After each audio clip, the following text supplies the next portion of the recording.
Hello, everybody. Welcome back to the newest episode of the Theater Enthusiast podcast. I am very delighted to welcome our next guest. She is known for her Broadway roles as Wednesday Addams and the Mistress in Evita, which is very exciting. I love saying Evita. It's fun to say. Yeah. It is. Yeah. It is. She's also currently doing something really cool in Nashville. Like, I really love the idea of this and like bringing Broadway to Nashville because, I feel like a lot of Broadway performers, a lot of theaters performers like end up in Nashville or they have roots set in Nashville. You're doing Off Broadway at the Hutton Theater, which is really cool. Sorry, at the Hutton Hotel. It's not, Mhm. well, you know what? You could turn it into a theater one day. I mean, we might be on Yeah. the road to that. We'll Yeah, see. I love that. Well, anyway, Rachel Potter is here. Hello. Hello. It's so Hello. good to be here. Thank you so much for having Of me. course, thank you so much for coming on. So I always like starting with, where are you from? I am originally from Florida. I grew up in a small town called Seminole, Florida, which is near like Clearwater Beach. Hmm. Um, and then I went to UCF in Orlando for college, Hmm.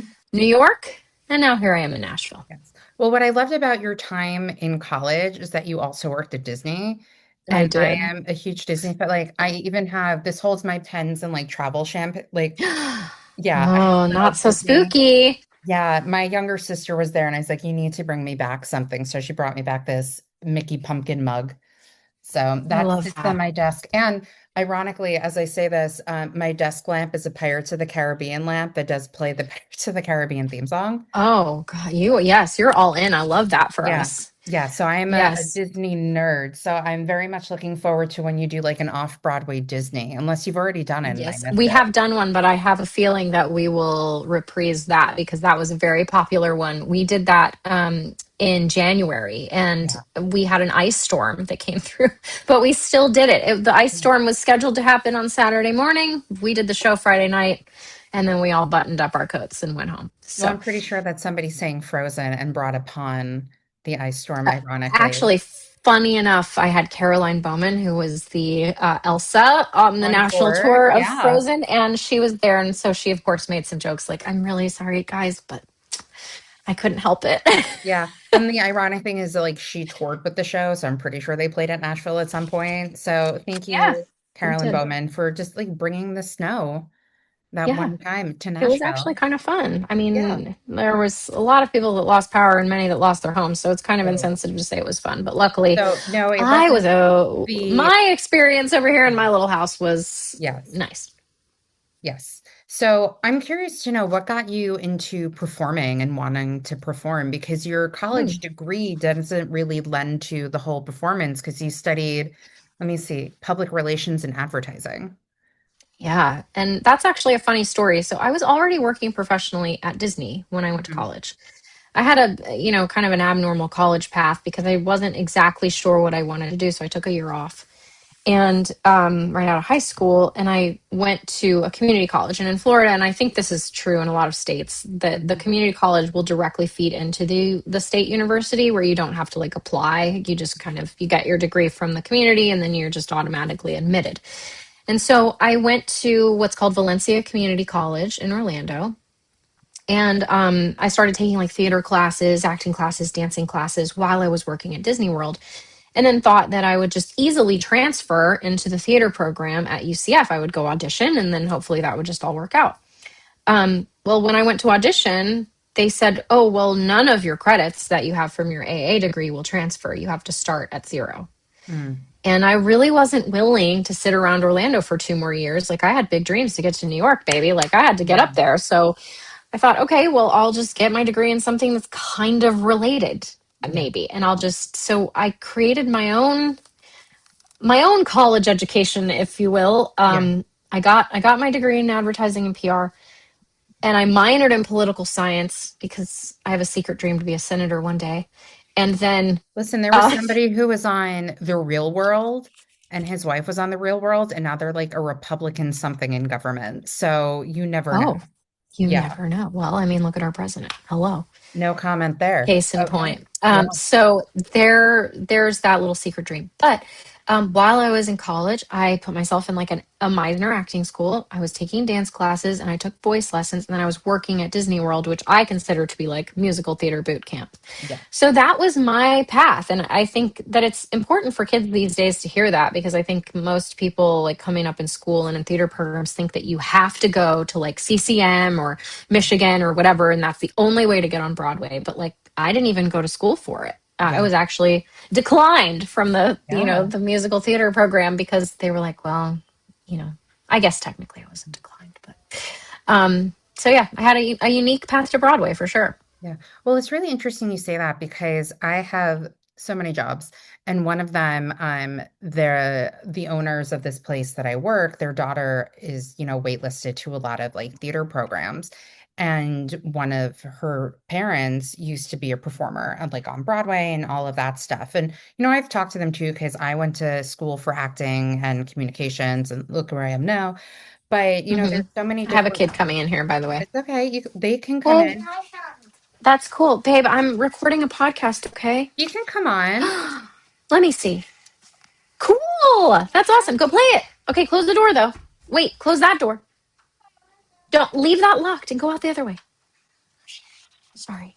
It's okay. Listen, Bye. and we have a dog in the background. Close.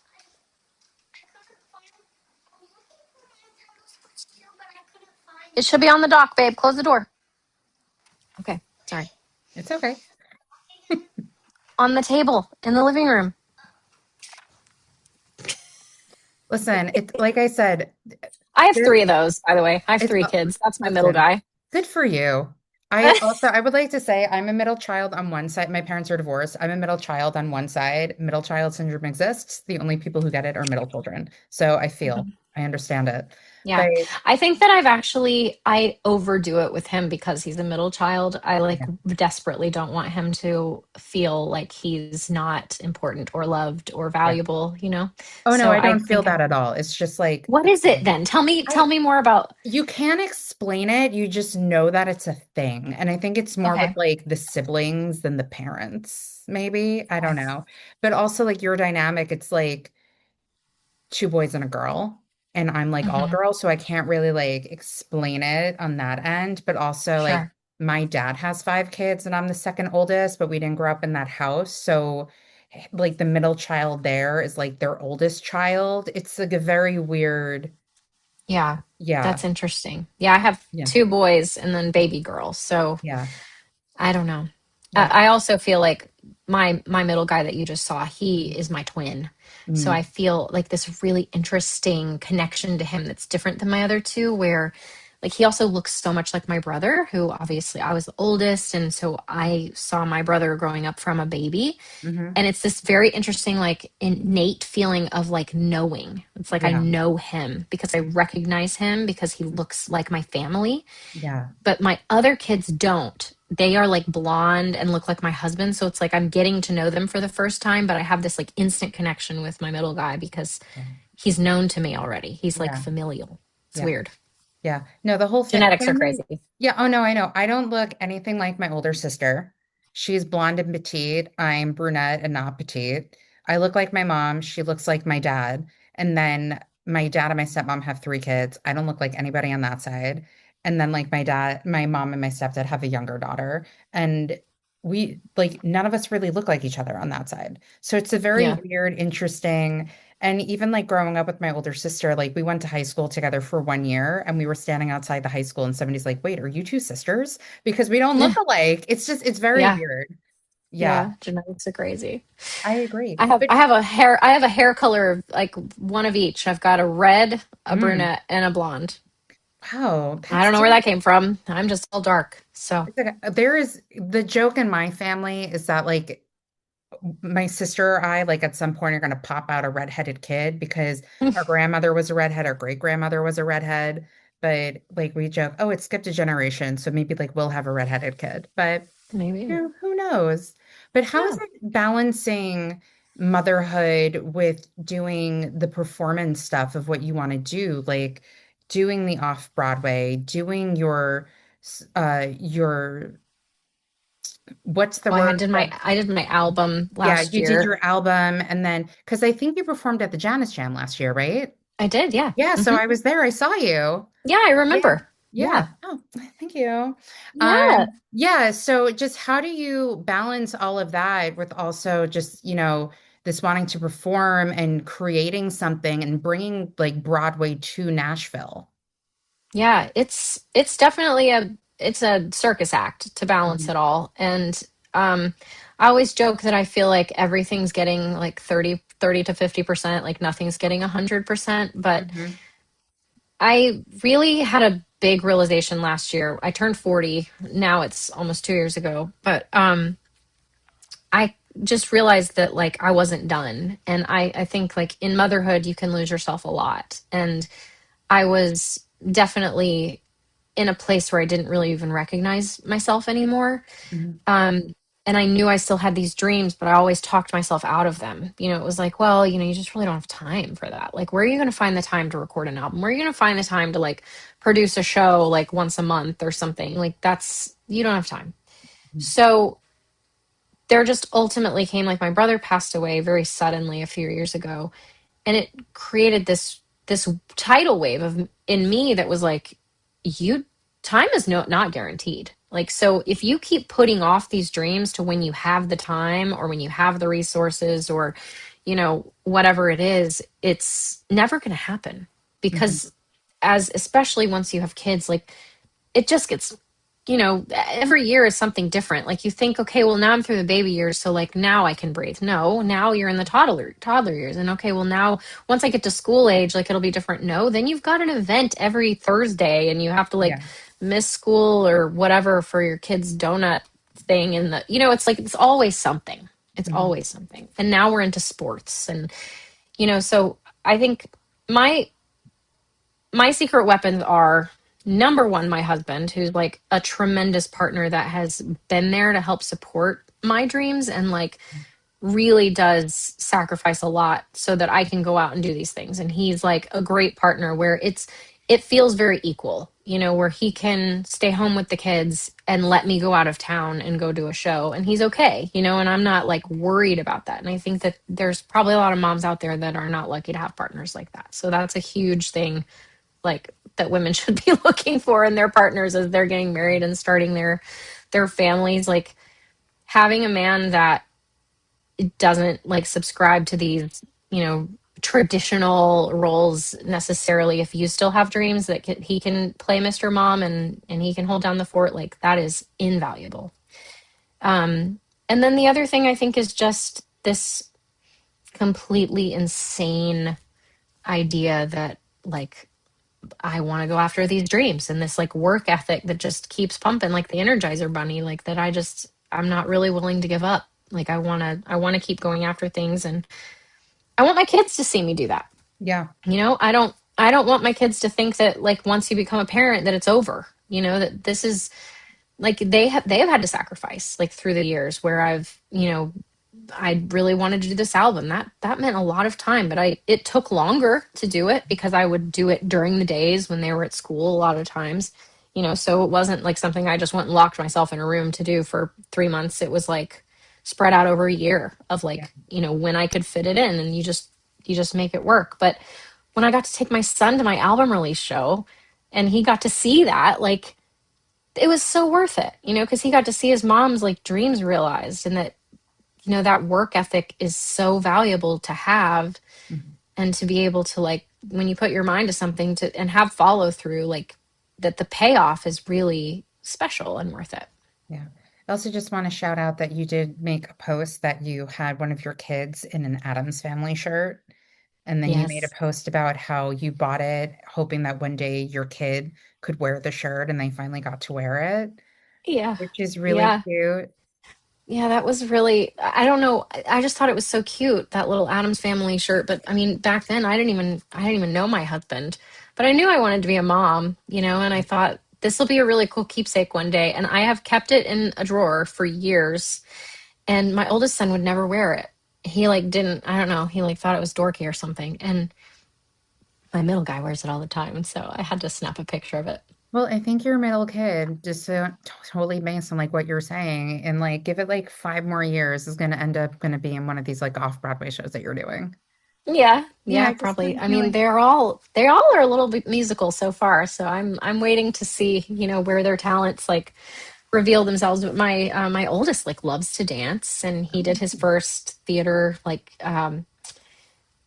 summer camp last year, and so I'm trying to like nurture that in them Yeah, and make sure that they don't fall into this trap of like suburban life where it's just sports all the time, like that yeah, arts are incorporated in their life. yeah. I Because think, did you know that it's not like a normal, it's like arts in schools are not like what they were when we grew up yeah. at all. Well, I don't That's have kind of any. sad. I don't have any kids, so I can't really like I know. say Then like, anything to most people that. don't know that. I have Yeah, kids and I didn't know that until yeah. I was like in the midst of it. I'm like, well, wait, is there not like a chorus? And they're like, no. I'm like, "Ugh, Interesting. yeah. Is that like a Nashville thing, or do you think it's like countrywide, or like do you know more about I that? think countrywide arts are the things that get cut. Like Yeah. music I mean, that's always education. been the big thing. And ironically, music Hmm. education is so important because it helps develop your brain more with like math, English, what there's been studies out about it for years because they had for many years like the Save the Music Right. company, and they would always talk about like why it's so important to have music in schools. Also, like even Right. just performance, there's so many different programs for performance to help with like confidence and learning and what have you. That's why the arts Right. arts are important to have Yeah. And I think so many anywhere. kids that are attracted to arts are like neurodivergent. So it's like a Mhm. really important program to have for the kids that learn differently. And, Mhm. it can just be a really amazing gateway to careers. Like I attribute what I do now to all of the music education I had in school growing up. And I was in choruses and Mhm. I was learning theory in elementary school, playing my recorder. I Oh mean, yeah. just living my best life. Mhm. And it's not what it used to be. So I hope that we can get back to that somehow Yeah.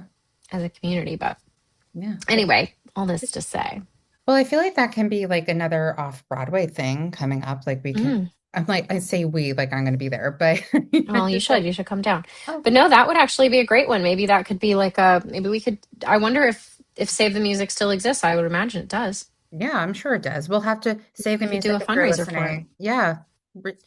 Rachel and I will go down to Nashville. We'll Yeah. put it on. We'll do a live podcast. We'll somehow Hmm. stream it somewhere Yeah. and We'll we'll figure it out. done. Mic drop. I love it. So let's I go mean, back. I was Sorry, go just ahead. telling my husband last night, and then we can move on.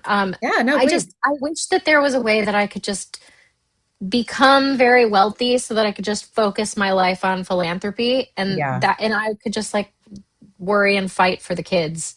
It's Yeah. so hard, like, when you feel like you're just kind of in survival, it's hard to be philanthropic because you're just trying to figure out how you're going to take care of your own kids and feed them tonight, but it's like Yeah. that'd be such a gift that I hope that someday I reach that pinnacle in my life that my whole focus can be just philanthropy.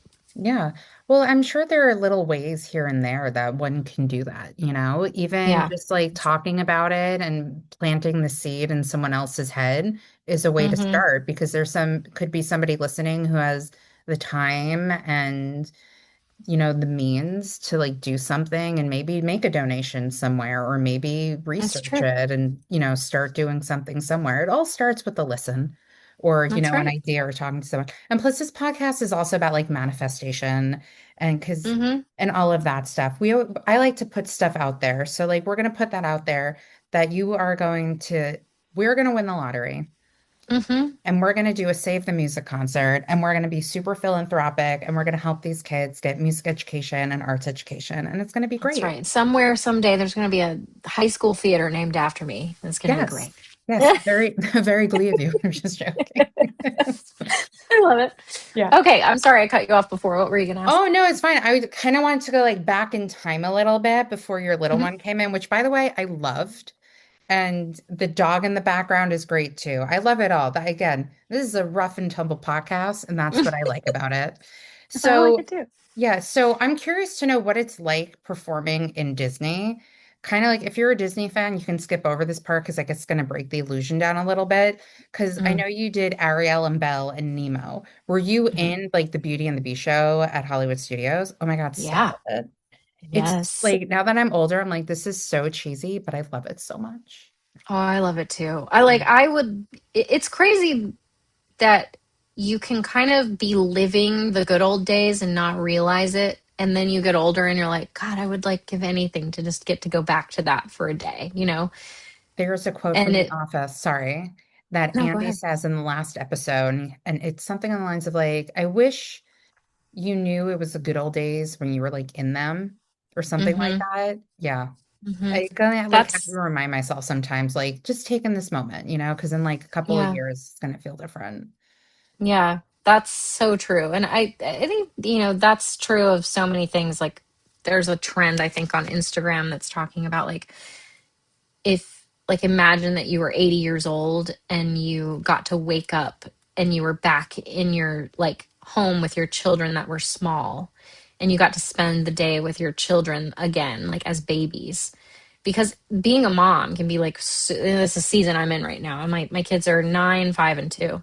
Mm. So this season's hard for a lot of reasons, but it's a nice reminder, and you can really take that principle and apply it in anything that you're doing. Like imagine you're 80 and you wake up and you get to go back to something like so you really should try to savor those moments and treat it as if you're getting to wake up and go back to it that day and not take it for granted because that's and so that yeah, that's something I try to think about on the hard days with my babies that I'm like one day they're not going to be small anymore. And, just like Disney, one day you're going to be too old to put on that bell dress. Listen, I feel like you should do, I mean, I don't know, this just popped into my head. If you wanted to do like a parody Disney thing where you can be like Belle years later, and you can pop Yeah. your Belle dress as like an older person, or you can do it for Halloween, just make your daughter be like Mrs. Yeah. Potts or something, and you can go as Belle. Well,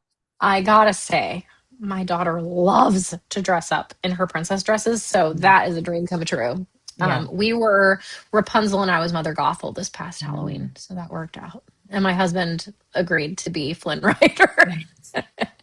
What about your boys? What were they? Oh, my son was like a Fortnite character and my other son was Spider-Man. So they Nice. didn't really fit, Yeah. they didn't fit into the Disney costume Yeah. theme. They didn't want to. It's okay. I I think didn't my force them. niece and brother-in-law went as something from Ghost Hunters or whatever that Uh-huh. Demon Oh, Hunters. K-pop? Yeah, I haven't Yes. even watched it yet. So I Oh my know. God, it's I so good. know. I And it's know. like enjoyable as an adult. Like you Yeah. don't have to be a kid to like it. Well, I did say I should watch a movie tonight, so maybe I'll watch that. It's good. I loved it. Yeah, well, I mean, it's been all over the place and it won the Oscar for Best Original Yeah. Song, The which is music is so incredible. catchy. Yeah, and I think that's the first time like a K-pop song won too at the Oscars, which is really Oh, amazing. Yeah. that's cool. Yeah. Okay, so is it true that you have to like audition and there's like very specific things you have to do to be a princess in the auditions? Or how Yeah, does I that mean you work? you have to be a certain height. That's Mhm, super important. And they have ideas of like what height each princess can be. Um, and you have to look it enough in the face. They'll like do a wig trial on you and make mhm, sure that like you look appropriate to how they would want the character to look. So I did have to do those things for Ariel and Belle. Nemo was not that because you wear actually like a cowl over your face with like a fin, and your outfit is like it's made to look like water, and you have a mhm, puppet, so it doesn't matter mhm, what you look like. Um, and then the other parts that I played, it could be played however. But like my brother played Peter Pan, and so he had to fit height requirements, and they had to do like he was a character. I was an equity performer, which was a little different because I was on the stage with a mic, and he did like the parades and would meet the guests and stuff. Um, and so you had to. I was lucky that I never had to like talk to people because I would have broken character. There's no way that I mhm. would have been able to like live in the moment of like, oh well, Sebastian's on his way or whatever. Like if a kid's throwing up, I don't know. I just don't Yeah. work in character. But those people have to like stay in character. They can only answer certain ways. They like learn all of the lore of their characters and have to like stay in it, like no And they matter also have what. to sign the exact way the character Hmm. signs too.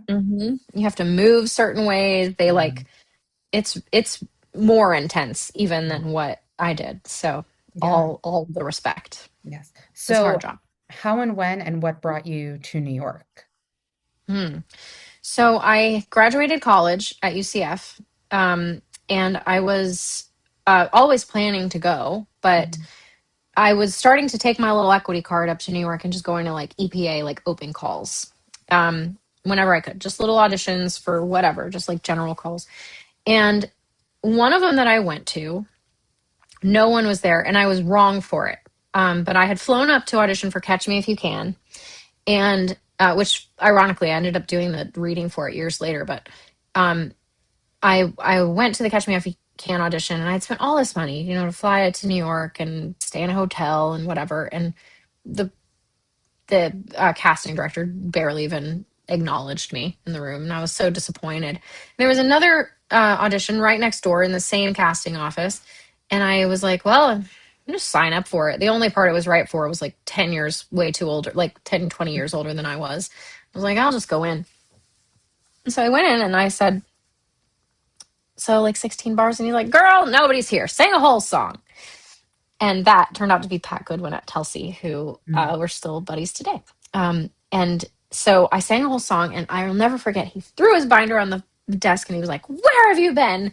And I was like, oh my god, you actually like care about me." And he's like, "I'm gonna pass off your headshot and resume to another one of our casting directors in the office. I think that you'd be great for some other things." So I ended up getting a call for Next to Normal.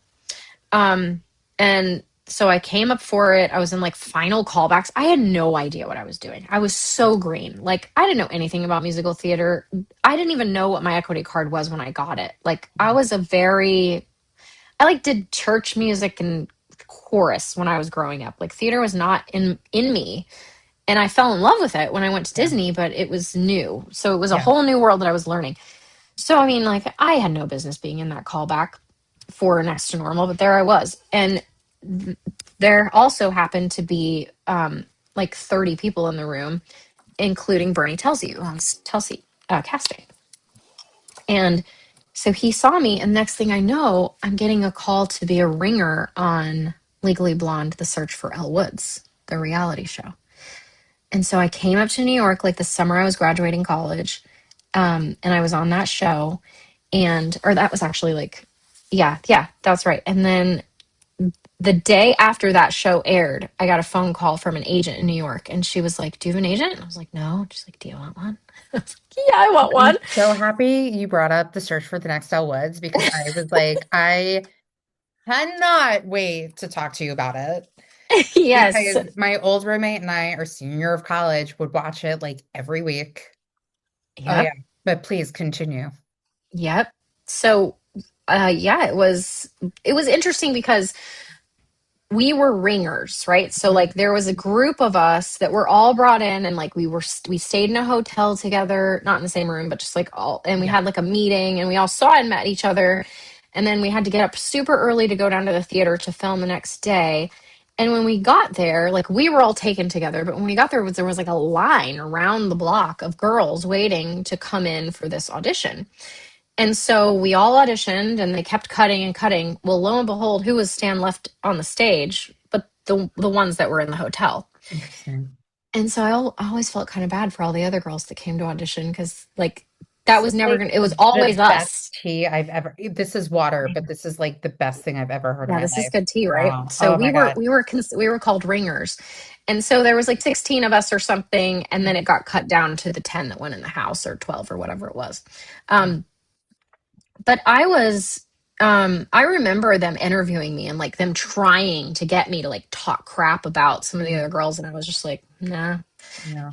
and they tried to get me to like react when I got kicked off the show, and I was like, Yeah. I'm just really happy to be here. So inevitably, Yeah. all of the footage that they had on me was really positive, and so they put me in a really positive light on the show, which I was so grateful for, because you never know Hmm. how you're going to be portrayed, because they can edit stuff and make it seem like you're awful even if you're not. Yeah. So Yeah, that was crazy. But yeah, definitely got an agent off of that and got to move to the city with an equity card and an agent, which is rare.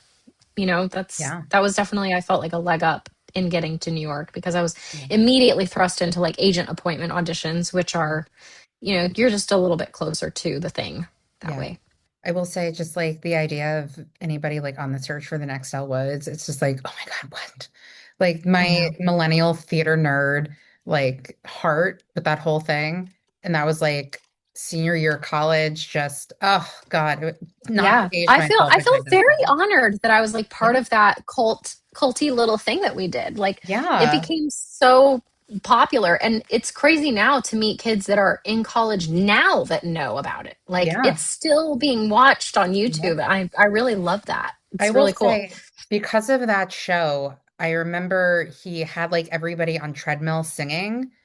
Uh-huh. I think it was Seth Rudetsky. And I was in a play in college that I had to like jump around and I was so out of breath with it. And so I was like, I'm gonna do what they do in the search for the Next Elle Woods. When I'm climbing upstairs, I'm gonna say the monologue. And so when I would like walk up the stairs to my apartment, I would recite the monologue. So when I did the show, I wasn't out of breath. That's awesome. Yeah, so it's kind of amazing, like the things you learn and just like a reality show about theater. Because, It's when I true. was in college, I was still a little green. So it wasn't like, yeah. Hmm. Oh God, I know. I just love that so much. Oh, nostalgia. I know that was a good one. And we did a 10-year reunion concert actually in 2018. And I Yeah. mean, we're 2 years away from 20 years ago. So hopefully we'll get Listen. to do another let's manifest that. A Oh no, Legally I feel Blonde like Search for Elwood's 20-year reunion needs why to not? happen. Like, who's stopping us? Would it be like, could you do like a Nashville one as a part of the We Off could. Broadway? We Yeah. did. That would actually be great. Yeah, we could do Yeah. that in 2028. We'll I just like how plan I'm on that. becoming like the unofficial manager for this. I'm like, guys, Actually, yeah. do a Save the Music benefit, do another Hmm. Disney. We'll do an Elle Hmm. Woods one. I'm sure you can get Truly. any of those gals to come back and do one of the concerts. Like if you Yeah. did, I why mean, not? Laura Bell Bundy, Yeah. I think she has ties to Nashville, so it might not be too big of an ask to get her here. Just Yeah. saying. Yeah. I'm sure you can do Um, like also like a Legally Blonde thing and have like a bunch of alumni come down from Legally that Blonde. would be great. I mean, Yeah. I think Legally Blonde is definitely on my list of like themes. I'd love to do a Sondheim one. I'd love to do Mhm. like a golden age of Broadway. I Yeah. think we keep thinking of like fun themes that like this one is going to be that we're doing on the 18th is so Yeah. high school and it's all high school related musicals. Yeah. So we've done already. We did a Wicked one. We Mhm. did like the best of Broadway and we did like Phantom and some, other and Les Mis and stuff like that. Um and then we did a Disney one, of course. And Yeah. Susan Egan was there. It was so special. I I just want to hear her sing I Won't Say I'm in Love live. That's like one of my dreams. Yeah. Yeah, It'll I happen. got It's to sing going to. backup for her, but oh my God, I'm so embarrassed. Like, if you look at the Playbill or Broadway World clip of us doing it, you can see me in the background, like all in the music stand. And what was crazy is that I had asked somebody to print the music for me and put it on the music stand. Well, I didn't think I needed to tell them to put it in order, but when we got up there, all of the sheet music was out of order. And so in the video, you see me just like down in the music stand, like working on the sheet music because it was all out of order. And all these people were commenting like, "What's wrong with her? Why doesn't she know the word?" Like that wasn't why. Ugh. My Ironically, it is one one of moment my with favorite. Susan thwarted. It's okay. You can bring her back. You can do Disney Part Two, and then she can play like Yeah. something else. Because Oh they well, do we'll those like definitely Disney. do another Disney one Have you ever because that done one a is Disney very. Princess concert? Yes, I was a guest actually when they were Yeah, doing a Disney Princess toured concert here through Nashville. I came and sang with them. So that was super yeah. fun. Was Susan in that one? I'm sure she was, but Yes, yeah, she was. That's how I met her. And yeah, so I'm such a fan of hers because I think what people don't realize about Susan is that she is a tremendous producer. And so yeah, she produces concerts literally all over the world and I really admire her and I'm whether she likes it or not, I'm going to make her my mentor because she's so amazing. yeah, Um so I'm just going to keep bothering her until I can take her to lunch, I guess, and pick her brain every yeah, so often, but she's a hero of mine because I see all that she does and she's got kids that are, teenagers and she's still doing so much and she's really found a way to balance it all yeah, in a really beautiful way. So, yeah, she's kind of figured it out. Yeah. She may say she hasn't. She may laugh at me if I said that to her, but from my viewpoint, she's got a really cool niche kind of carved out for herself, and I'd like to follow in those footsteps. Yeah. I mean, she's also had a really cool like career trajectory as well. Like, Oh my gosh, yeah. original Belle, and now she's Meg in the Hercules movies, and she'll always have that. And Hmm. like, Hmm. just my beating heart. So, what was it like making your Broadway debut in the Addams Family opposite BB North? Yeah, that was crazy. That whole experience was crazy. Well, let's talk about it. How did it come into your Yeah. life? So I was on tour with Wicked, Mhm. and excuse me one second while I let my dog out of the room. Yeah, of So I was course. on tour with Wicked, and I was understudying Glinda. Hmm. And my agents called and they're like, hey, uh, they'd like to see you for Wednesday. And I was like, that is the weirdest departure from Glinda. Like, I don't think, and I never seen the show. It was pretty recently on Broadway. Yeah. And I found one of those slime tutorials and I was able to watch like the Chicago Out of Town and watch Krista. And I was like, oh, okay, like this makes more sense because she's not just like all dark and awful like the whole time. Like her whole conflict is that she's perky and bubbly and happy. And so I was like, yeah, okay, I can see this. But also, funny enough, like my mom was like, no, you've always been kind of Wednesday. Like when you were young, like your grandfather shot a bird.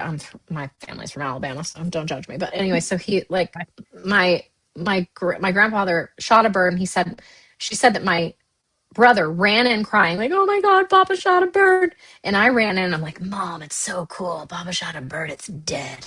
And she's like, you've always been a little dark. So anyway, I was like, okay, yeah, I'll do this. Well, in my crazy 20-year-old brain, I'm like, we're in Kalamazoo, Michigan. We have a show Sunday night. The audition's Monday, like early afternoon in New York. So I find a flight out of Akron, Ohio. So I have to drive from Kalamazoo after the show at 11 o'clock. I'm going to drive to Akron, Ohio. I'm going to sleep in my car. This is such a 20-year-old plan. And then I'm going to get on this flight. And then fly, when I fly back, then I'm closer to our next destination. That was like the plan because I was driving the tour. Well, there was a blizzard and I'm from Florida. And so what should have taken 4 hours and then I could have slept for a while didn't happen. It took me like over 8 hours to drive to this airport. And by the time I got there was so much snow on the ground that I couldn't even tell if I was parking in an actual parking spot. Like it was terrifying. I basically walked right onto the plane. I slept for 30 seconds on the plane and then got to New York. And it's so funny because I always tell the story that like what's meant to be will be because I walked into that room that day like this, so tired, and just like no expression. I was absolutely exhausted, but yeah, I booked that and I found out on tour with all of my castmates. And that was such a whirlwind. And it was like, okay, well, I guess I'm leaving tour. And I hadn't really been on that long and I had to find a place to live. And then I get back to New York and they're like, hey, they want to do like a photo shoot with you. And I didn't really understand what that meant that was going to happen next. But next thing I know, my face is on a billboard in Times Square and on like buses and taxi cabs and like crazy. I mean, who knows if that'll ever happen for me again? Again, like I didn't realize I was living in the good old days in the Yeah. moment. I was just like, this is so cool. Yeah. Just taking it all in. But like now I look back on what that was and like that was perhaps a once in a lifetime thing that was going to happen for me. Yeah. What was your the first time like seeing your face on a billboard or a bus? Because I'm always curious about that when you see these advertisements of oneself on stuff. Like, what was that like in your 20-year-old, 21-year-old brain at the time? Like, what was like that for you? 20, 28 actually. Oh, Isn't that funny? 28. Oh, I thought you Much said older. 20. 20s, late Oh, 20s though. okay. I'm But 21 plus right now. It's fine. So in I know. your 20s It brain. was, it was like crazy, but also normal because you're in the thick of it, right? And it's Mhm. like, oh, well, and then they tell you, hey, like, yeah, the new billboards are going up, and you go and you're like, oh, there it is. But like, oh my God, there it is, like, holy moly, there Yeah. it is in Times Square. And, you're part of Times Square history. And that's a crazy thing. Like, there's been movies that were filmed where like I was in there, you know? Yeah. And it's like a little time capsule of like what was happening at that time captured by a film. And I have a lot of pictures of me standing in front of it and everything. And it was just a really neat moment in time. And I don't know. I hope that that happens to me another time in my life, because that would mean that I was back on Broadway perhaps. But um, I'm really grateful for the one time it did happen. If it never does again, Yeah. And what a story. how did Evita come into your life? Oh, Evita's a good story too. So I was my first time auditioning for Evita. I was already in Addams Family and I was like in auditions. And I remember I was like real sick. I like had a cold or something. And I was very overwhelmed with just all that I was doing. Which is funny now looking back as a mom of three. Like my Hmm. single self being overwhelmed is actually hilarious. But um I was there and I went in and I didn't really try. I didn't really learn the material. I wasn't off book. I was kind of sick, so I didn't sound great. And didn't really know Evita. I really like had only ever seen the movie, and in the movie Madonna sings the mistress. So I didn't really understand the role. And so I didn't understand that she was supposed to be a child essentially. Um and so I was like dressed in like this really pretty flamenco dress, full makeup, my hair up and like some pretty heels, and not knowing the music and not doing anything special with it. And so I didn't get a call back. And that was fine. I was, performing, I was starring as Wednesday. Like, who cares? Yeah. Whatever. I let it go. So then, like 9 months later or something, I remember reading an article that was like in Broadway World or something that like the nationwide search for the mistress continues. It's like, what? She sings one song. Like, why is this so hard to find this girl? And then I had this light bulb moment. And I was like, that is my job.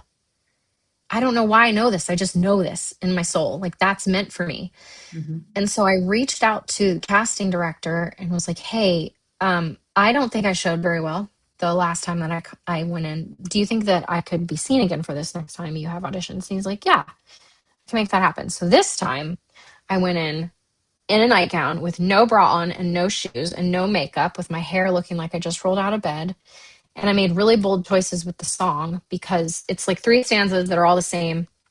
So in the first one, I head voiced it. The second one, I mixed it. And the third, I belted, which was like kind of a weird choice for Evita. But I booked it.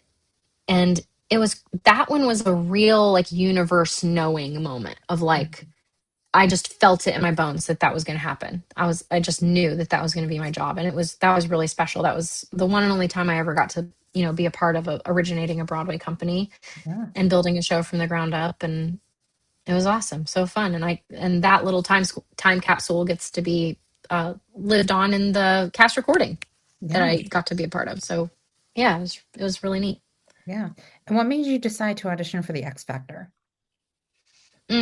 So through the years in New York, while I was doing Broadway musicals, I was writing country music because I grew up loving country music. And I think when I really consider the why, I think it was because of the storytelling of country music, Hmm. not necessarily the culture of it, but it was like all my family is from the South. My mom's from Alabama, my dad was from Mississippi, and we like grew up going there. And I grew up in Florida, and I grew up watching CMT, and like I loved the music videos of country music. And I think that probably the allure of it was the story part of it. Because when I think back on like those golden like 90s country days, Hmm. Yeah. um, all that music was so story driven, and I loved watching that. So I wanted to go after it. I'm somebody who really is a proponent of not living with regret, and so I just always kind of go after these little dreams, even if they seem stupid, because I don't want to look back and be like, damn, I wish I had. Um, so I started writing music. I started singing country music in the city where I could, and like visiting Nashville and when I could. And when I was on tour with Wicked, I came through Nashville a lot and really loved it here. Um, and so then that kind of led me to start auditioning for The Voice. Um, and so I auditioned for The Voice a couple of times and I actually got through. They asked me to go to Hollywood Hmm. twice. And the first time that they asked me was right during Tony seasons of Evita. And the producers were like, sorry, you can't go. And then they said, but next time, we'll let you go. And then the next time that it rolled around, it was just like everybody in the company had vacation, like all at the same time. And they're like, we really just can't let you go this time either. So The Voice, um, they were pretty mad because I turned them down 2 times. Um, and so I Who wasn't going would to go you back have to The if Voice. you had the chair turns? Who would have been Yeah. your coach? I don't remember who was on the show at that time, but I think Kelly was still on the show. I think the original. I don't know. Were you there for was it the original people? Because I think the originals were like CeeLo Green, Christina Aguilera, Adam Yeah. Levine, and Blake Shelton. They were the When did original. Kelly Clarkson go on? She went on at some point. I only I watched kind of probably like, would have picked Blake Shelton because I was trying to do country music, to be honest, but who yeah. knows? I'm sorry. Now my son has got It's the okay. music blaring. 1 second. Yeah. Okay. And we back. So, Okay. yeah. So I probably would have picked Blake, but ultimately, like so I still had this idea that like that could be a launching pad for my recording career. Mm-hmm. And when I moved to Nashville, I was bartending like for 3 minutes, and then I saw that they were having X Factor auditions in like Long Island of all places. And I happened to be coming up for, I'm friends with this band called The Great Big World. Mm-hmm. Do you remember that song? Say something, Oh, I'm yeah. No, I giving up remember the on you. name of the band. Yeah. Yeah, yeah. So they were friends of mine and they had written a musical that they're actually, it's starting to like gain some traction now. And so I came up to like help them with their recordings of their demos. And Mm-hmm. the X Factor audition happened to be going on while I was in New York.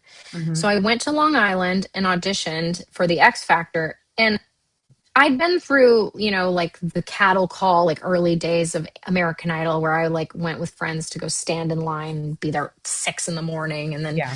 it's just like awful. And they treat you terribly on those shows. And you're just like out in the cold for, 8 hours before you see anybody. And it's Mm-hmm. terrible. So I knew that that's what it would be like. And so I didn't go until probably noon.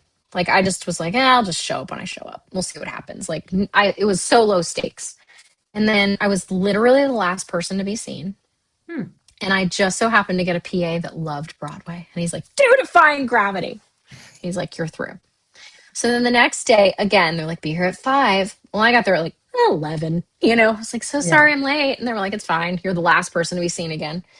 And that was my attitude for the whole thing. I was like, you know what? If it's meant to be, it's meant to be. I'm not going to like put my Mm-hmm. neck out for this. And then it Yeah. just kind of kept working and I just kept going through. And so then I ended up, I was going to sing like a Rascal Flatts song. And the day before the audition for the judges at like midnight, the guy called me and was like, hey, we're changing your song. You're going to sing Somebody to Love, Mm-hmm. which was what I had originally auditioned for. Well, Somebody to Love was my like Broadway pop audition song. That's what I had in my book Mm-hmm. for all my Broadway auditions.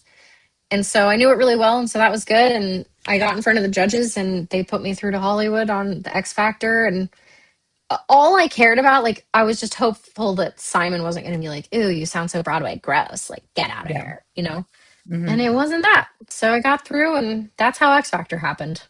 But it Yeah. was kind of a funny little journey. Yeah. And here we are. And here we are. Yes. So, I'm grateful well, for it, even though it was very yeah. traumatic. Well, I mean, well, now you've had two reality competition shows under your belt. Mm-hmm. Would there ever Mm-hmm. be another reality competition show you would go for? It doesn't even have to be singing. It could be like a baking show. I don't know. Survivor. I would be more inclined to do a baking show than a singing one, to be honest. But Yeah. I don't know. That it would have to be the right thing. I think I'd be open to it if it was the right thing. Yeah. But like maybe I'd go to like America's Got Talent or something and see Simon after all these years again. And That way, I don't honestly, know. they'd probably make that into a storyline. Like, oh, she was on X Factor with Simon as well. Yeah, Is X probably. Factor still even around? Isn't that terrible? I don't even know. I don't think so. I mean, I know it's not around in the States, but it Yeah. might still be a UK thing, but I don't think so. Yeah. X Factor. Wasn't that One Did- Direction and X Factor? uh-huh. Okay. Yep. See, love And how Fifth I know that. Harmony, Oh, like they interesting. all Yeah. came up. Hmm. Yeah, Um, I am seeing Harry Styles in concert twice this year. So I know. I Oh, was like a late bloomer. I didn't watch the like I was too old for the One Direction thing, but mhm. and then I'm pretty Yeah, sure Harry Niall Horan Styles. is going to go on concert like on tour next year in the US because he has like a bunch of UK and Ireland dates and stuff. I know this is like so nerdy right now, but No, I love that's it. yeah. I love Harry Styles. He's so great. Niall Yeah. is great too. I liked One Direction. They're I am, but I am a boy band girl. I'm a millennial, so like Who is your boy band? NSYNC was my boy band, I Okay. think. But I loved Backstreet Boys too, but it was like the two of them. Like Yeah. I still appreciated and liked like LFO and 98 Degrees and Yeah. So whatever. I'm But in this small minority of humans that exist that was very much into O-Town. oh, I liked O Town. Oh yeah, they were like it was Backstreet Boys. My two sisters were in Syncers. I enjoyed NSYNC, but I was more of a Backstreet girl. And then Hmm. O-Town happened, and then that just became like my whole world. And then a Mm. couple of years ago, they did a concert at City Winery, and I paid like $60 to do a meet and greet. And it was like 20 years in the making of like finally meeting them, and it was a very big deal. That's amazing. I Yeah, love that story for you. thank you. That's great. Yeah, I still love the boy bands. So, I mean, that's why I think I love K-pop Demon Hunters Yeah, because there's a good boy band in K-pop. yeah. You're I gonna like them. think The I Saja think Boys. I think this is like another off-Broadway concert. Broadway does Hmm. boy bands. Actually, that might be it. That Yeah. might be the way, the truth and the life.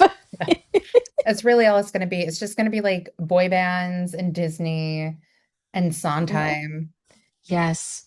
Well, I think we're going to try to do a musical in concert every year too. So, Yeah. like this year, we're doing the Addams Family, Hmm. and so I would love to do. This might be my opportunity to just do musicals I really want to do. I'll just do them Yeah. in concert and bring in Why all my not? friends to play the other parts. It'll be so fun. I always tell people are like, oh, I want to do this, I want to do that. And they're like, oh, I want to do the Shakespeare role. I'm like, you don't have to pay any money to do Shakespeare. Literally get a group of people together, go into Central Park or go like some random place and like do a Shakespeare show. There's Yeah. nothing stopping you from doing that. And I always tell the story of like, God, this is like eons ago in my youth of my 20s. My friend and I were walking through Central Park, and the mall where like the trees overhang on your way to like the Fountain of Bethesda, and people are like singing or doing whatever. There was this girl who had a whiteboard with a bunch of different monologues written out and like whatever in front of her where you can tip her. And she was just standing there performing monologues in Central Park, Wow. you know?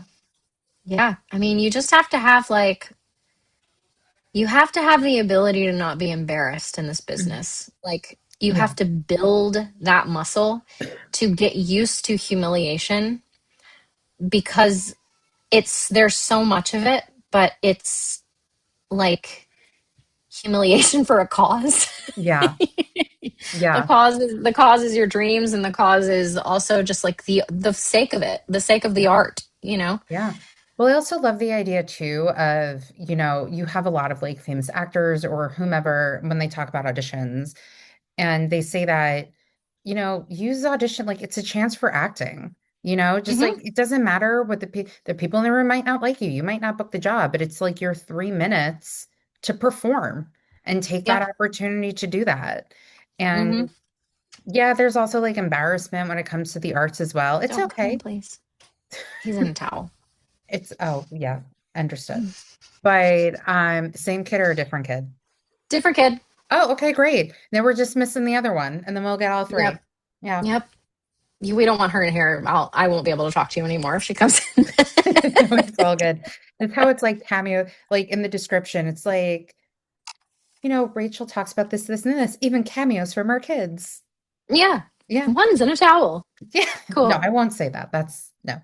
But Oh, yeah, yeah, that no, might be that's weird. what the idea of auditioning I love. And also just, I have a friend who I've said for many years should do a cabaret, and I've been up her butt about it every time I've like Hmm. spoken to her. And now she's trying to put one on. And that's also Yeah. just kind of great with what you're doing too, with like wanting to bring Broadway to Nashville. I know I keep bringing it up, but like, you have the That's So High School, which is coming up April 18th, which we're going to get into Hmm. more. And then on July 11th, you have The Room Where It Happened, where it's like songs about protests and patriotism, which I'm very curious Hmm. about. And I'm wanting to know what song from Spring Awakening is it totally fucked? Oh, I think we're gonna do multiple songs from Spring Awakening. Bitch of Living. Because I know you Like played Venla. I did. I played Vendla down in St. Petersburg, and it Yeah, with was Chase Peacock and Lucas Wells, who yes. like I remember Lucas Wells, and I'm like, I don't remember where I know him from, but I know the face and the name. He's And awesome. He did Spring Awakening. I think either the tour or Broadway, like that's where he that's came from. probably like how I know him.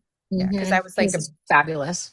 I wasn't like one of the crazy chat room people, but I did see the hmm original cast of Spring Awakening many times because that was like Yes. of our. I always tell people like I feel like every couple of generations has like that one musical, like where it was Rent and then it was like Spring Awakening. And I feel like The Outsiders is the Spring Awakening of this generation, if that makes Ah, yeah, sense. that makes sense. Because Yeah. it's that age category. I think Heather's might fall into that too. Yeah. That's happening in this age category a little bit. Yeah. The one thing I will say that I was very upset about when I saw Heather's was that people weren't laughing at the movie references.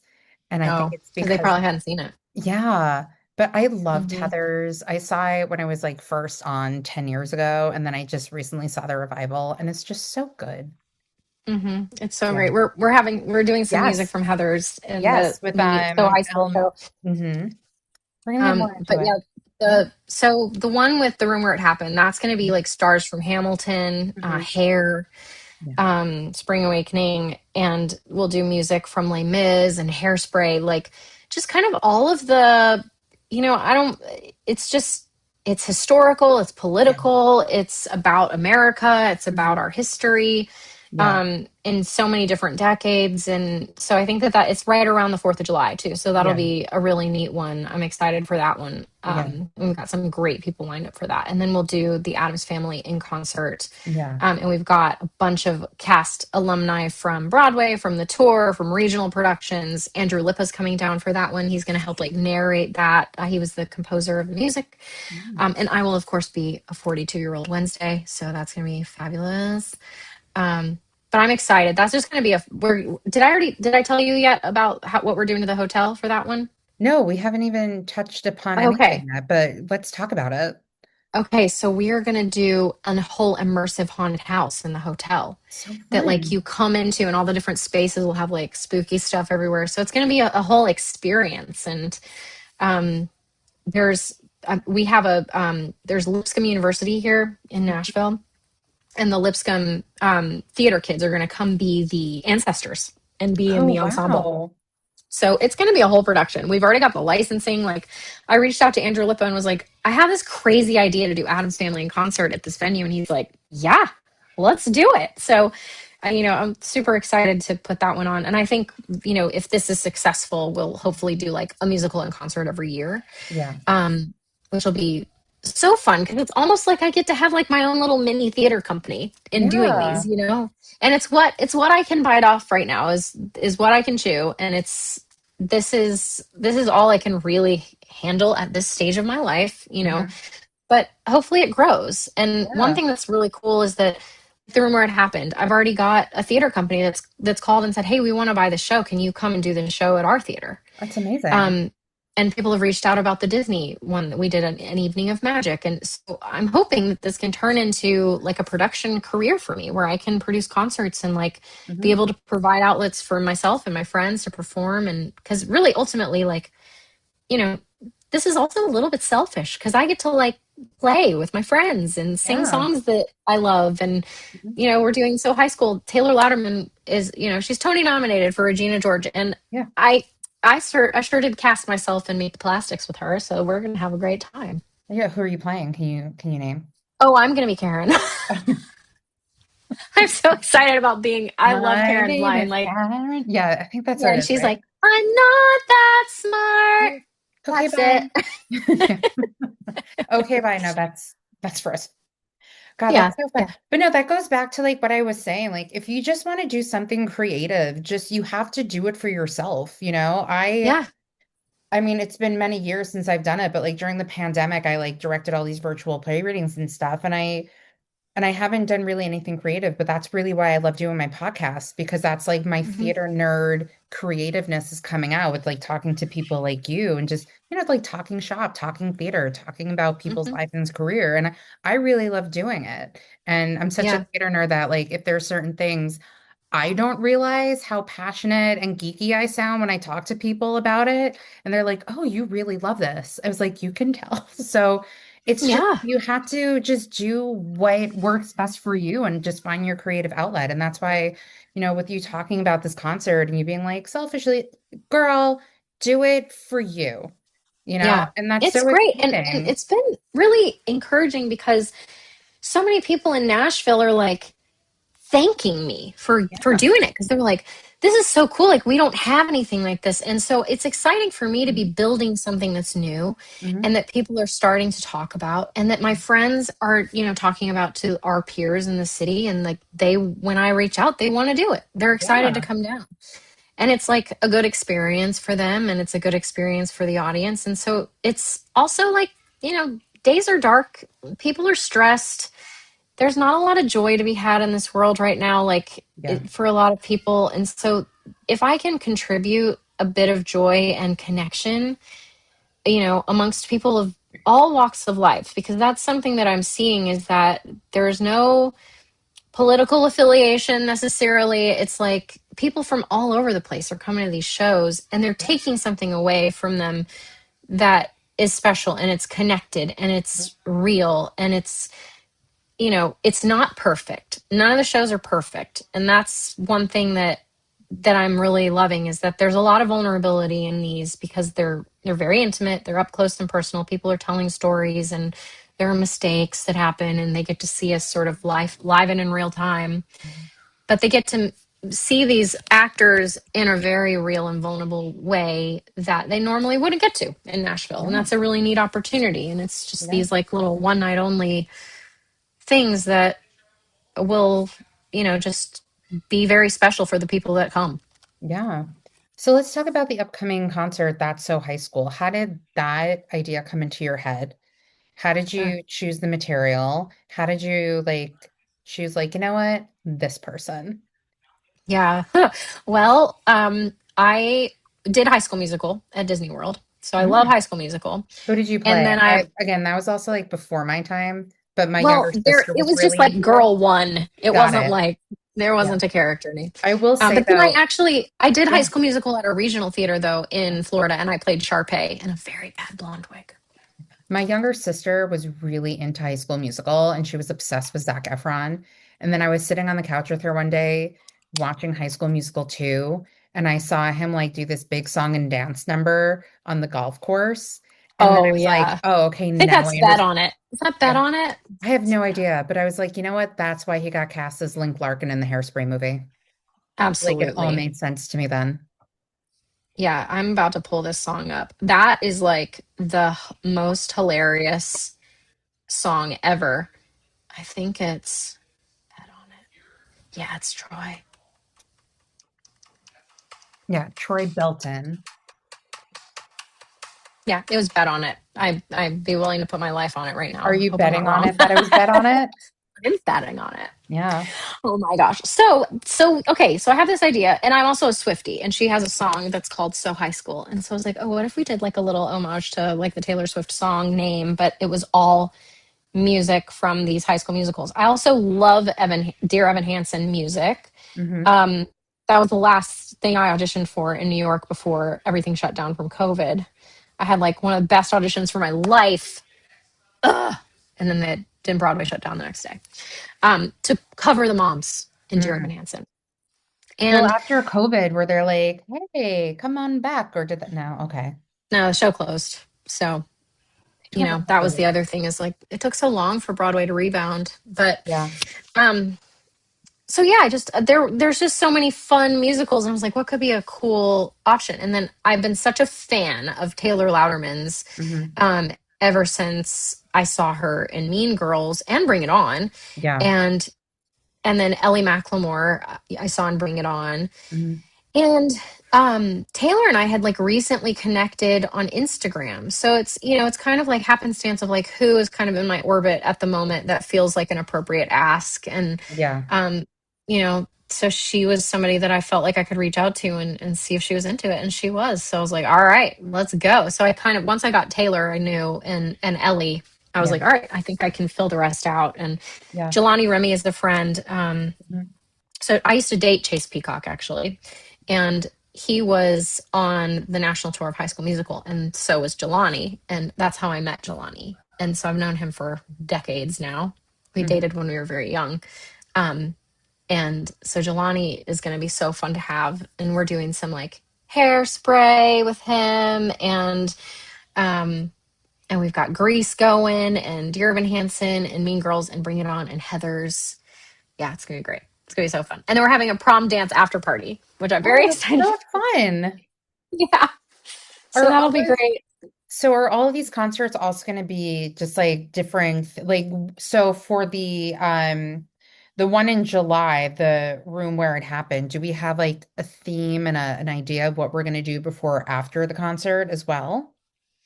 I don't know if I don't know what the immersive element will be for that one yet. Mhm. I would imagine that we will do something, but I don't know that we know what it is yet. But that one I think is going to be a really powerful one. We just might all sit around and drink after that one. I don't know. That's going You to know be what? Raise a an glass to emotional freedom. one.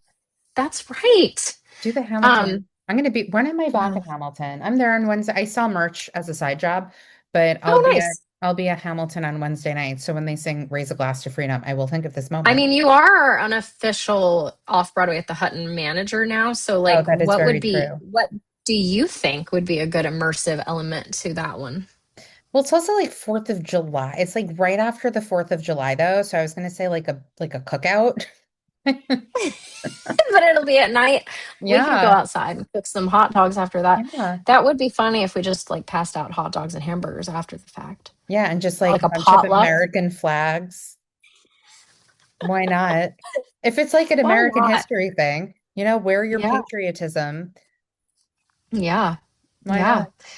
I know. I don't know what the immersive piece of that will be, but I am very excited for that one because I love the music that we've picked for that. But Yeah. some other themes like I'd love to see happen down the line. Like I'd love to do a Sondheim one and bring in some like really special like Sondheim actors that, Mhm. are kind of known for that. And um I'd love to do some like golden age of Broadway stuff, and I'd love to do some more musicals in concert. I think that, what's really lovely is that the Hutton is behind this and they're really excited about it.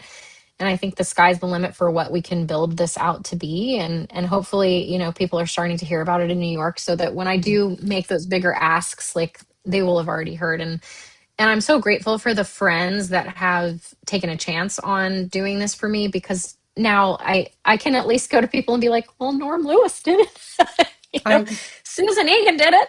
If you just say It Norm helps. Lewis, like I love him so much. I know he's amazing. He's so Yeah. amazing. I'm so I grateful that he did it. He did it for far lower than his pay grade. So I still am very, very grateful that he came to help us out and help us build this little thing because I feel like Nashville needs it. This yeah. is if you want to go out in Nashville, like you're so limited when it comes to options of things to do that aren't just tourist traps here. Hmm. To really get some authentic special moments like there that still exists, but it's less than it used to be Yeah. here because it's so heavy on tourism now. So Yeah. now I think we're creating a space where it's like there's like a really lovely human connection going on, and it's not about taking your money or getting you drunk. It's about allowing you to feel something Yeah. and talking about our collective human experience together, and theater is such a great vehicle for that.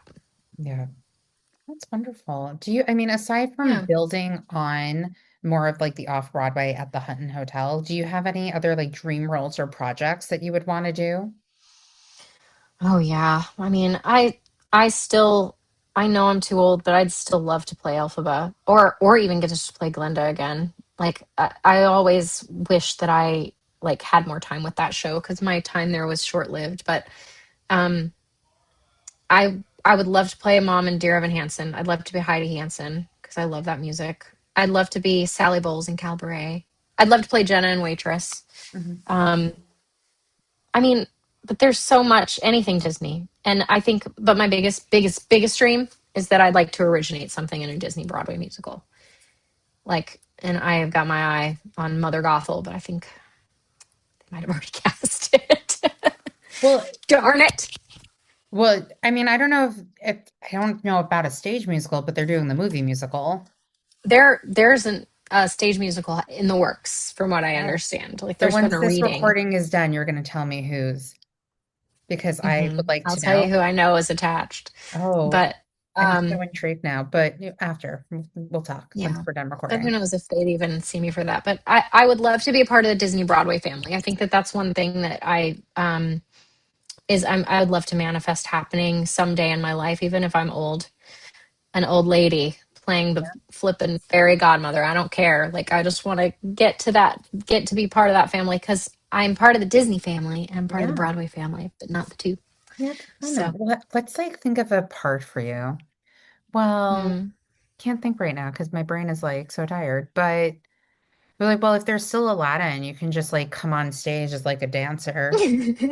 Just like, Honestly, eventually I'm just going to age into Madame Morrible, so maybe that's how I get back in Wicked, you know? That might be the way. I'm totally not, in my head, I'm always like, I want to be Clara and Piazza, but I'm at the age, I'm like, honestly, like, I would just be fine as Margaret. Like, Hmm. let me just Yeah. sing that. I'll sing the shit out of Fable and Hmm. Dividing Day. I'll try not to cry because, like, if ever I need a good cry, I will listen to the overture of Light in the Piazza. And then when Hmm. she sings, I'm gonna cry just talking about it. When she goes, Clara, the Light in the Piazza, and Fable, tears. So, yeah, Mm. Mm. Such a good musical. Oh my gosh. yeah, it's one of my. Ugh. And then I realized the other day, and I posted on my Instagram that it was the 10-year anniversary of the Light in the Mm. Piazza concert, like 10 years ago. So it's Mm. like 20. Wow. Wow. Yeah.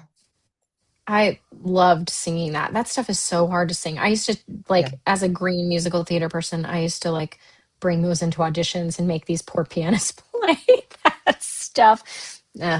Bad move, terrible move. Yeah. Do you have Such a good any? musical though.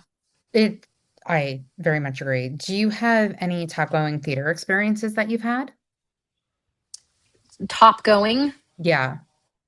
What does that mean for the So, stupid people oh like no, it's me? all good. Like, so for me, like top going theater experiences would be like seeing Danny Burstein and Beth Level and Dressy Chaperone.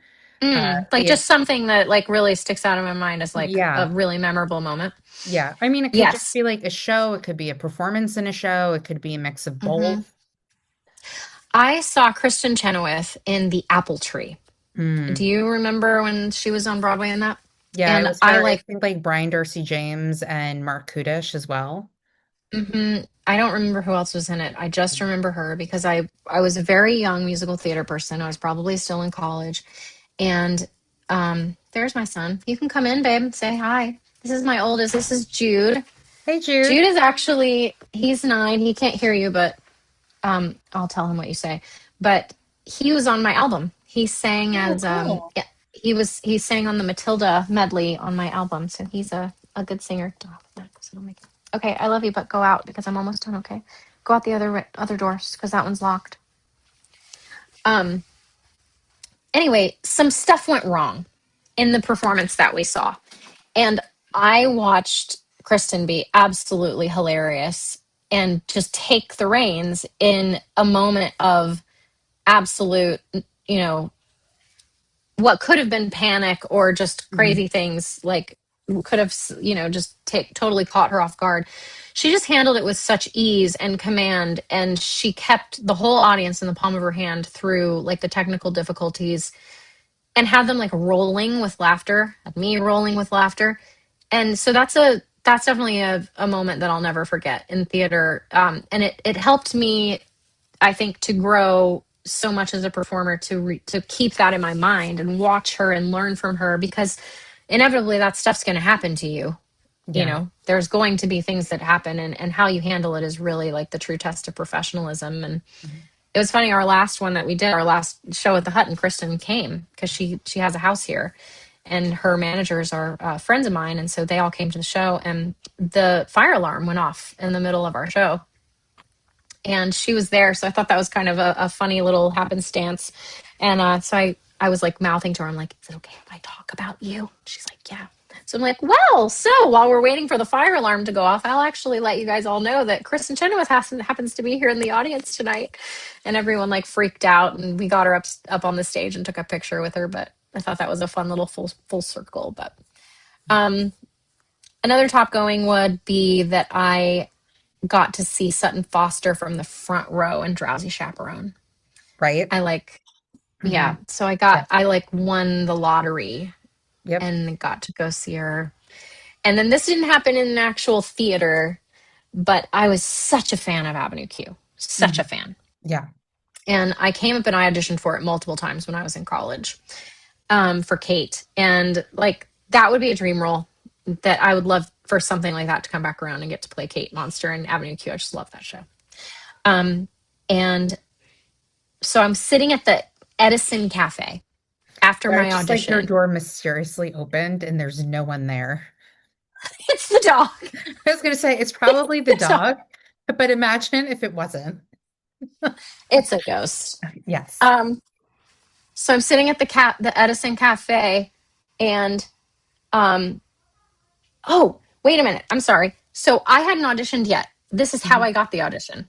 Hmm. Sorry, it's been a long time. It's okay. So I'm sitting at the hotel Edison Cafe, and this guy overhears me talking about Avenue Q, and he's like, he says something about Dr. Pepper, and whatever. We start to talk. Well, lo and behold, it's one of the writers of Avenue Q, and he's like, and I'm at like first I'm like, yeah, sure, man, you know, and Hmm. then he's like, no, I really am, and he gave me his card, and I emailed him, and he set me up an audition for Kate. Wow. That's how I auditioned for one of my very first Broadway musicals, was because I met him in the cafe. And he's like, "Yeah, you're probably great for it. Here, email me, like send me your headshot resume or whatever." So just kind of a fun little moment that Yeah. you know, only in New York, right? Yeah. And So you never know. You never know. yeah, Do we you have never any know. other ones before we head into the actor studio questions? I have some of my own, like Yeah, let's hear when it. there's one moment that I'll never forget, which was a day that I had been very irresponsible and like gone out the night before with a boy I liked and like drank too much. So I was feeling quite hungover. The next day was like a Thursday, like evening show, but I still was not feeling great. And I made it through the whole show. We're in the final scene, and I'm like, oh, thank God, you know, I made it. And I walk up to Brooke Shields playing Morticia, and I go into the white room of death, like just no idea what my line is. And I'm staring at her, and she's like trying to give me like clues. She's like, well, is it something about death? And I'm like, I don't know. And so I am like struggling and just don't even know what words to say. And so just look around at all the cast on stage. The ancestors, the whole cast are standing around me. And I was like, does anyone know my line? And Jackie Hoffman, who was playing the grandma, comes Mhm. up and she whispers it in my ear. And I say my line. And then proceed to, like, my heart's like pounding out of my chest. I'm absolutely mortified. The curtain comes down. I am crying. And I walk backstage, and you know, Brooke Shields is a big star, so she had a lot of famous friends that would come see our shows, which was so cool. Like, I'm not Yeah, saying that was a bad thing. That was so neat to like see all these famous people backstage all the time. Well, lo and behold, that day, Matthew Broderick was there, of course. and he saw me go up on my line. So he sees me crying, and he's like, "Oh, kid, don't worry about it." When I was in the producers, I forgot my line so bad one day they had to bring the script out on stage to me. So thanks, Matthew. You made me feel better Yeah. that day. Listen, when in doubt, just remember Matthew Morrison. No, sorry, wrong Matthew Matthew. Broderick. Matthew Hmm. Broderick had to have the script brought out during the producers. It That's right. happened. It happens. Yeah. That's funny. Okay. So, Rachel, what is your favorite word? Word. Yeah, what is your favorite word? Oh my God, what a question. Oh, there's 10 altogether, so Okay, I'm ready. yeah. I'm just thinking. I I don't know. I think my favorite word is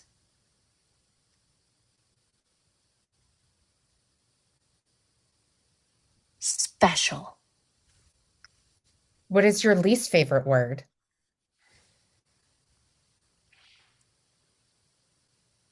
Moist. Honestly, it's a common one. What turns you on? Confidence. What turns you off? Ignorance and cruelty. What is your favorite curse word? Fuck. Mine too. What sound or noise do you love? Harmony. What sound or noise do you hate? Mm, like any sort of uh snoring. Snoring. Yeah. What? Hate. Okay, understood. Got it. If you snore, don't sleep in front of Rachel. What profession other than yours would you like to attempt? Law or medicine. What profession would you not like to do? Sex work. And finally, if heaven exists, what would you like to hear God say when you arrive at the pearly gates? You did great. And as Mr. Lipton would say, here are your students. So, Rachel, if I people love it. aren't, if they're interested in going to the Off Broadway at the Hutton, how can they go about getting tickets? How can they learn more about it aside from us just talking about it? Yeah. Well, there's information on my Instagram, which is at the Rachel Potter, but you can find the tickets at Hutton Hotel at their website. They're the only Hutton Hotel that I'm aware of in the United States. So if you Google Hutton Hotel, you should find it pretty easily in Nashville. But it's just huttonhotel.com/events, and you can find our little show. And it's on April 18th, and it's going to be so fun. And then there's a prom after. So, like, wear your best prom Yeah. attire. Yeah. Get a Prom attire is corsage. encouraged. Yeah, get a corsage and what is it for the guys? What are they called? Boutonniere, A a boutonniere. boutonniere. Yeah. Yeah, Mm-hmm. I went stag to prom, so my mom got me a corsage. So, Aw, I love that. yeah. That's great. Rachel, thank you so much for coming on. It was so delightful to chat Absolutely. with you. You can stay on when we're done Likewise. recording, but everyone, thank you for listening. Please go check out Off Broadway at the Hutton Hotel. There's a lot of fun concerts coming up. Yeah, absolutely. Yeah, And I if you're mean, interested, I put on an album last year called Stages that's all yeah, Broadway. And that's available to stream anywhere. yeah, 100,000 streams in the first month, right? Yeah, that was pretty cool. Yeah, That was neat. not to brag or anything, but Yeah, I was surprising. I've put out albums in the past and it's never Mhm. done numbers like that. So that was really special. And it felt like, I finally got to be authentically myself and people appreciated it. Yeah. So And you've also there's a couple of really cool collaborations on there as well that you got to do. yes. Yeah. Yeah. I pulled in a lot of my really talented friends and they were gracious enough to say yes. And they're really, really spectacular. So Yeah. yeah, it's a good collab album for sure. Yeah. So go check out Stages. And speaking of stage, go check out Off Broadway at the Hutton. And thanks everyone for listening.